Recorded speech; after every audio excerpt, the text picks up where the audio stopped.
ज्ञान जिसने ज्ञानावर्णिक ने दिया, या यूँ कहें घाती कर्म की दया से प्राप्त हुआ, तो घाती कर्म की दया से प्राप्त हुआ उस ज्ञान को हम अपना ज्ञान कैसे कह सकते हैं? और फिर वो उसमें क्या दे देते हैं कि वो इतना सा ज्ञान दे देते हैं और उसमें थोड़ी सी लॉलीपॉप मिल जाती है 9 कर्म की। उन्हीं को जानते रहो, उन्हीं को समझते रहो। मेरा घर है, मेरे मम्मी पापा हैं, मेरे सास ससुर हैं, मेरे पति हैं,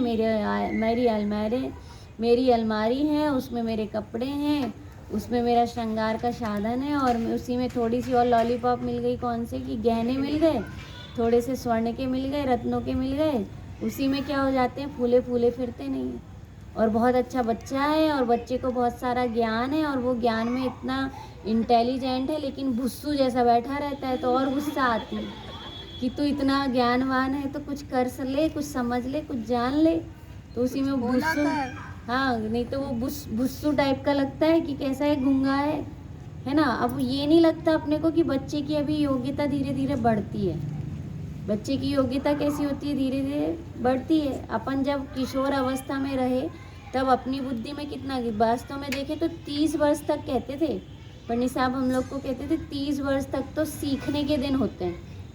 30 वर्ष तक इतना माइंडेड नहीं होता, अनुभवी नहीं होता, वो किसी के अनुशासन में या निर्देशन में रहे तो ज़्यादा अच्छा रहता है। क्यों? क्योंकि वो स्वतंत्र रूप से वो इतना अच्छा निर्णय नहीं ले सकता। अभी ज्ञान कैसा है, अल्प है। वही वाली बात है कि बीज का अंकुरित फूटा भी है तो वो जरा सा फूटा है, इतना सा। जब 8 वर्ष की उम्र में तो मन पर्याप्ति हुई है, 8 वर्ष की उम्र में। अब इतने उम्र में क्या होगा कि अब इतने जितने उम्र हो गए उतने उम्र में उनको क्या करना है अब, कि वो जो अब मन पर्याप्ति पूरी हुई है उसी मन पर्याप्ति से आगे समझना है। तो अब बताइए, सही तौर पे देखें तो वह जो ज्ञान है वह ज्ञान कैसा है कि वो बिल्कुल वो जो ये लटकी ना, इसको क्या कहते हैं, श्रीन के बल्ब जैसा है। किसके जैसा है? श्रीज कहते हैं कि श्रीज, कोई श्रीज बोलता है, कोई श्रीन बोलता है, जो भी बोलता है ना। दीपावली की लाइट, हाँ दीपावली वाली लाइट, ठीक है। तो दीपावली लाइट, दीपावली वाली, और वो भी वो जो बंद बुझ वाली, कि चालू बुझ वाली, बंद बुझ वाली, हाँ, बंद बुझ वाली है कि चालू बुझ वाली है। जली बुझी है कि फिर बंद बुझ है। बंद का अर्थ भी बंद होता है और बुझने का अर्थ भी बंद होता है, तो दोनों तो एक ही हुआ। तो कैसी लाइट है वो, है ना। तो अपना जो ये समझना कि घाती कर्म जो है वो अपनी शक्ति को प्रकट नहीं होने देते। घाती कर्म क्या करते हैं, प्रकट नहीं होने देते, और जरा से वो टिमटिमाते ज्ञान में, जैसे वो ऐसा वाला तारा नहीं, ध्रुव तारा जैसा कि जोरों से चमक रहा हो, ऐसा तारा जो कैसा है कि कभी उगता हुआ दिखता है और कभी डूबता हुआ दिखता है। ऐसे ही अपना ज्ञान है, वो जरा सा हल्का सा टिमटिमा रहा है, और वो भी कैसा है, कभी उगता हुआ है और कभी ढलता हुआ है। तो ऐसे डूबता हुआ जो ज्ञान है जरा सा, उस डूबते हुए ज्ञान में कहाँ, कि डूबते हुए ज्ञान को ही क्या कर देते हैं कि उस डूबते हुए ज्ञान को किसने, ज्ञानावर्णी के क्षयोपशम से प्राप्त।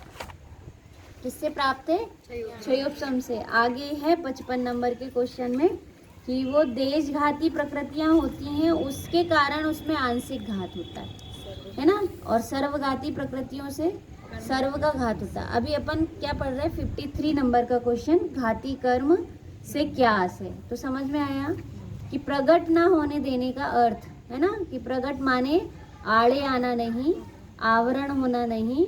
ऐसा नहीं कि वो जैसे गाड़ी में क्या ढांक देते हैं, कबर ढांक देते हैं, तो गाड़ी अंदर पूरी है और वो उसकी लाइटिंग भी पूरी टिमटिमा रही है ना, वो तो पूरी है, और ऊपर से आवरण डाल दिया। ऐसे अपन ने सोचे कि अपना एक ज्ञान गुण है और ज्ञान गुण पे एक कबर बना दिए हैं, और वो कवर ऊपर से नीचे तक डाल दी, ज्ञानावर्णी का कवर बना के, और कवर बना के उसमें डाल दी हूँ।